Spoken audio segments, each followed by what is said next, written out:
Witam! Rafał Trzaskowski to 53-letni prezydent Warszawy. Jest kandydatem Koalicji Obywatelskiej.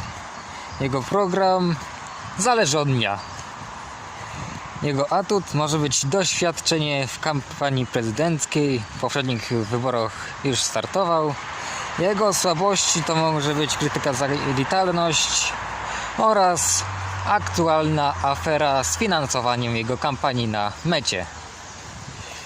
Ciekawostka, biegle on mówi w 5 językach, na przykład francuski.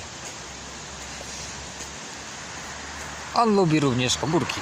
Podsumowując, Trzaskowski mocnym jest graczem.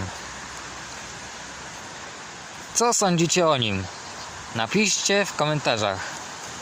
Zachęcam również do subskrypcji mojego kanału. Marcin Marciniak. O tym, co ważne.